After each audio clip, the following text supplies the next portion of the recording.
हम करेंगे हर मजलूम की हिमायत। अस्सलामुअलैकुम, मैं हूँ हुरैन फातिमा और आप देख रहे हैं हिमायती न्यूज़ HD चैनल। नजर डालते हैं आज की अहम खबरों पर। डेयरी इंडस्ट्री के नाम पर ब्लैकमेलिंग, करोड़ों की लूटमार और फार्मर्स की तबाही। मलिक सलीम की दर्दनाक दास्तान। शाकिर उमर गुज्जर और तारा मुबशर कदीर अब्बासी और सितारा पे संगीन इल्जामात। रिपोर्ट नजर हमायती। कराची डेयरी इंडस्ट्री में खुद को फार्मर्स का नुमाइंदा ज़ाहिर करने वाले बाज़ अनासर ने किस तरह ब्लैकमेलिंग, धोखाधड़ी और साजिशों के जरिए बड़े डेयरी फार्मर्स को तबाही के दहाने पर पहुंचाया। इसकी एक लर्जा खेज मिसाल मरूफ डेयरी फार्मर मलिक सलीम की कहानी है, जो आज अपने अहल खाना से दूर मजदूरी करने पे मजबूर हैं। मलिक सलीम, जो एक वक्त में 4 से 5,000 माल मवेशियों का मालिक था, ने रोजनामा हमायती न्यूज़ को बताया कि इससे मुख्तलिफ एले बहानों के जरिए यूसुफ अब्बासी के जरिए 50 लाख रुपए, शाकिर उमर गुज्जर और तारा की जानब से 30 लाख रुपए वसूल किए गए, जबकि एक और अब्बासी के जरिए भी भारी रकूम हथियाई गई। मलिक सलीम के मुताबिक बाद जब यूसुफ अब्बासी को मालूम हुआ कि इसके नाम पे ली गई रकम पहले ही वसूल हो चुकी है, तो इसने SSP आरिफ के जरिए अपनी रकम वापस हासिल की। इस तरह शायद सुरमे वाले से भी शाकिर उमर गुज्जर और तारा ने 50 लाख रुपए लिए। धोखाधड़ी, ओहदे का लालच। मलिक सलीम ने इंकशाफ किया कि शाकिर उमर गुज्जर और तारा ने इसे भैंस दिलाने और DCFA में वाइस चेयरमैन हाईवे बनाने का झांसा दे के भारी रकम वसूल की। बाद इसी शख्स ने इसके खिलाफ पटिशन से दिलवाई, लेन देन वालों के बाड़े पे कब्जा के लिए उकसाया और यूं इसके पेट में छुरा घोंप कर मुकम्मल तौर पर बर्बाद कर दिया। लिम्पी स्किन बीमारी और दूध की मार्केट क्रैश। मलिक सलीम के मुताबिक 2022 में लिम्पी स्किन बीमारी के दौरान शाकिर उमर गुज्जर और तारा मुबशर कदीर अब्बासी और सितारा की जानिब से दिए गए गैर जिम्मेदाराना और गुमराहकुन बयानात के बायस दूध की मार्केट क्रैश कर गई। गलत मालूमात फैलने से दूध 500 रुपये फी मन तक फरोख्त होने लगा, जिसके नतीजे में दर्जनों फार्मर्स दिवालिया हो गए। 2023 और 24 की मुबैना साजिशें। साल 2023 में commissioner Karachi dairy farmers, retailers और होलसेलर्स को आपस में लड़वाने की कोशिश की गई। अगरचे हुकूमती इजाज़त से दूध की कीमत में 10 रुपये फी लीटर इजाफा किया गया, तमाम इसके बावजूद फार्मर्स और होलसेलर्स के खिलाफ कार्रवाइयाँ करवाई गईं। इसी तरह 2024 में भी दबाव डाला गया कि दूध के रेट ना बढ़ाए जाएं। यह दावा किया गया कि भैंस कॉलोनी चारा और राशन सस्ता हो चुका है। इस पर chief justice Sindh high court ने वाज़ेह अहकाम दिए कि अगर कॉस्ट ऑफ प्रोडक्शन के मुताबिक रेट मुकर्रर ना किए गए तो कमिश्नर कराची अदालत में पेश होंगे। बसूरत दीगर तौहीन अदालत की कार्रवाई होगी। अदालती अहकाम से कबल ही कमिश्नर कराची ने 20 रुपये फी लीटर इजाफा कर दिया, जिसमें 50 रुपये फार्मर्स को दिए गए। यूँ मुबैना साजिश नाकाम हो गई। नुमाइंदगी का झूठा दावा। जराये के मुताबिक मुबशर कदीर अब्बासी के पास सिर्फ 60 से 70 भैंसें हैं और इस पे 5 करोड़ रुपए से ज़ायद कर्जा है, जबकि शाकिर उमर गुज्जर और तारा के पास ना कोई भैंस है, ना ही कोई डेयरी फार्म। इसके बावजूद दोनों खुद को डेयरी फार्मर्स का नुमाइंदा जाहिर करके बयानात देते और ब्लैकमेलिंग करते रहे। करोड़ों की मलकियत हथियाने का इल्ज़ाम। मलिक सलीम ने इल्ज़ाम आयद किया कि सुपर हाईवे पे वाक़ इसका बड़ा डेयरी फार्म, जहां 4,980 जानवर मौजूद थे, शाकिर उमर गुज्जर ने ज़ाती मफादात के लिए इस्तेमाल किया और तकरीबन 4.5 करोड़ रुपए की मलकियत हथिया के इसे मुकम्मल तौर पर बर्बाद कर दिया। आज मलिक सलीम के पास न घर है, न गाड़ियाँ, न कारोबार, सब कुछ खत्म हो चुका है। इस पर शाकिर उमर गुज्जर की सरपरस्ती में 20 से ज़ायद FIR दर्ज करवाई गई हैं और इसे अदालतों में घसीटा गया। भैंस कॉलोनी में रद्दमल। भैंस कॉलोनी के अवाम और ताजर बरादरी ने चेयरमैन जवेद इकबाल काकू को मशवरा दिया है कि वो हकीकी लीडर बने, ना कि तारा सितारा ग्रुप की पुष्ट पनाही करें, जिन्होंने डेयरी इंडस्ट्री को नाकाबिले तलाफी नुकसान पहुँचाया। ज़राए के मुताबिक DCFA कराची भैंस कॉलोनी में मौजूद कई अफराद ने इन अनासर से लाताल्की अख्तियार कर ली है। लाताल्की का ऐलान अहम पेशरफ्त यह है कि शाकिर उमर गुज्जर के अपने सगे भाइयों ने भी इसे लाताल्की का ऐलान कर दिया, जबकि मरूफ होलसेलर और स्टेक होल्डर जमील उमर गुज्जर भी इससे अलहदगी अख्तियार कर चुके हैं। इसके बावजूद चंद फार्मर्स ने इसके साथ नजर आना तशवीशनाक करार दिया जा रहा है। मुस्तकबिल के खदशात। माहिरीन के मुताबिक अगर DCFA कराची और इसे मुंसलिक अनासर ने अपनी रवश न बदली तो आने वाले चंद वर्षों में भैंस कॉलोनी कराची से डेयरी इंडस्ट्री का वजूद मिटाने का खदशा है। रोजनामा हमायती न्यूज़ इस अज़म का अदा करता है कि वह हक़ाइक़ अवाम के सामने लाता रहेगा और हर मजलूम की आवाज़ बनता रहेगा।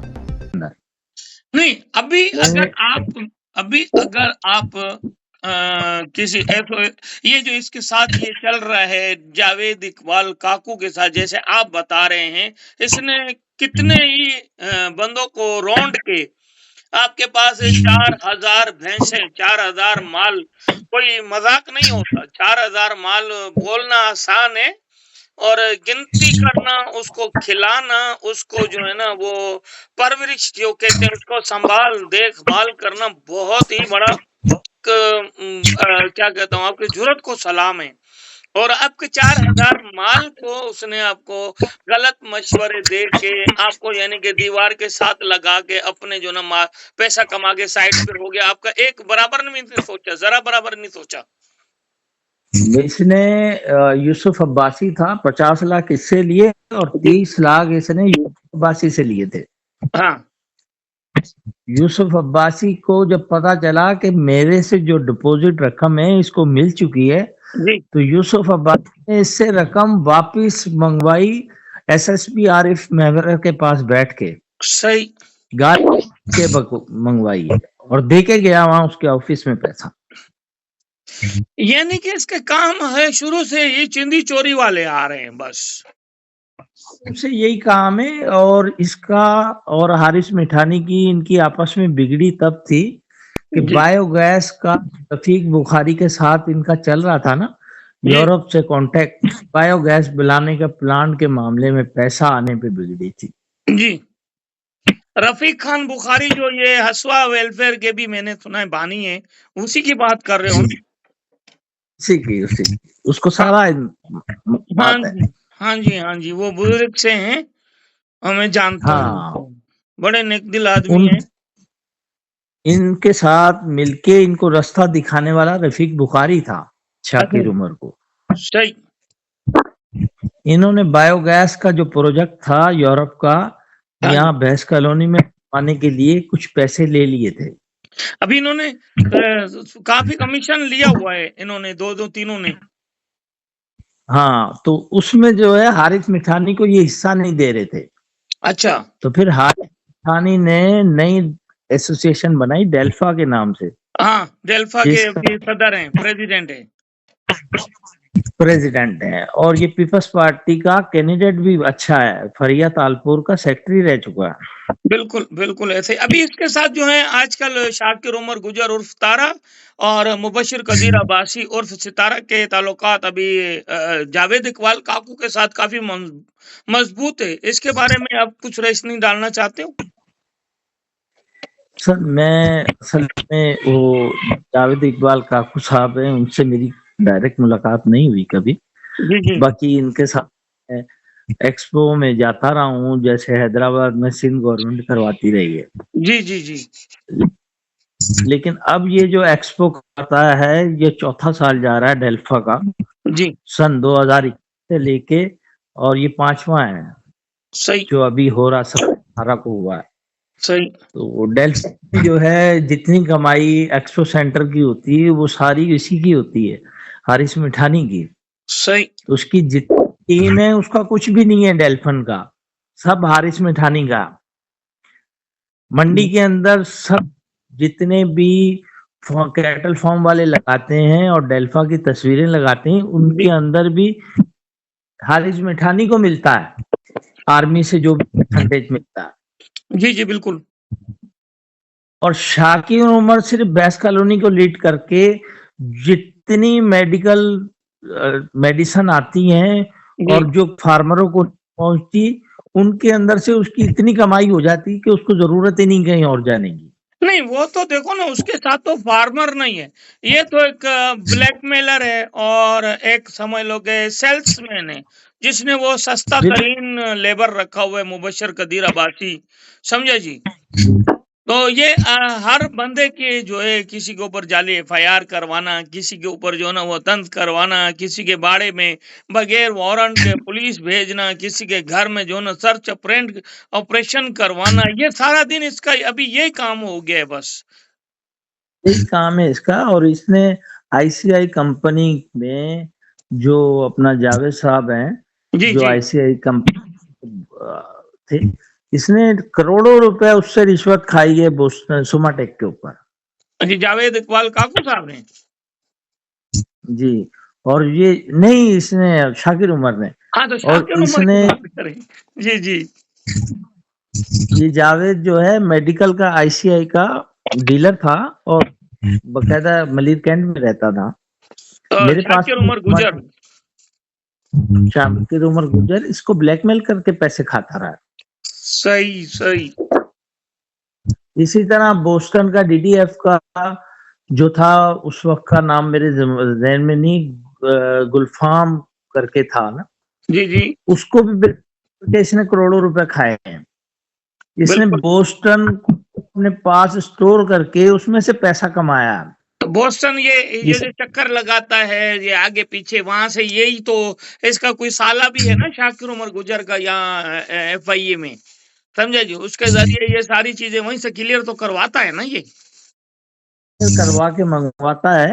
और जी बकायदा पिछले दिनों रेड पड़ी थी तो जमील गुजर के घर में पड़ी थी, इसका भतीजे को उठा लिया था शाकिर हाँ उमर के, बिल्कुल माल के साथ आया था।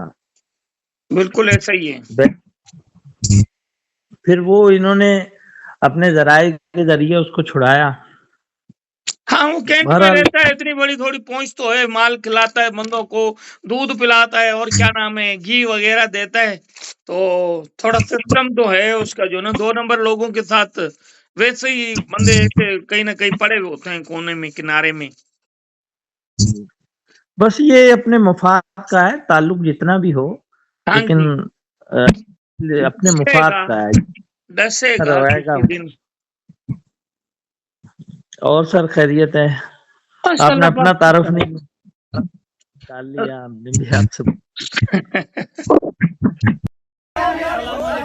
ये मेमन रोड पे कर रहे हैं, ये देखिए असले के जोर पे, ये असले के जोर पे और खादिम चांदियो और अशरफ कुरैशी कुछ नहीं होने दूंगा, दरवाजा खोल दूंगा। ये देखें जी, ये मेमन गोड में बाड़े पे कब्जा किया है, ये इनका नाम है, अल्लाह आपका भला करे। कोई चांडियो है, चांडियो, ये मलिक सलीम साहब का बाड़ा है ये। सर क्या हुआ है आपके साथ, इन्होंने क्या किया है? ये मेरे बाड़े पे इन्होंने कब्जा किया 15 से 20 अफराद के साथ, मसल्ला के साथ, और ये मेरे बाड़े में से माल निकाल के ले गए। 204 माल है। अभी मेरे साथ पुलिस आई है और ये इन लोगों ने ये देखो हौसला फायरिंग भी की है हमारे पे, सीधी फायरिंग। और जब हम आए तो पहुंचे हैं ना, इन्होंने हमारे ऊपर स्ट्रेट फायर किए हैं। एक बंदा इनका ऊपर, मैंने कोर्ट से प्रोटेक्शन ली हुई थी इनके खिलाफ कार्रवाई के लिए।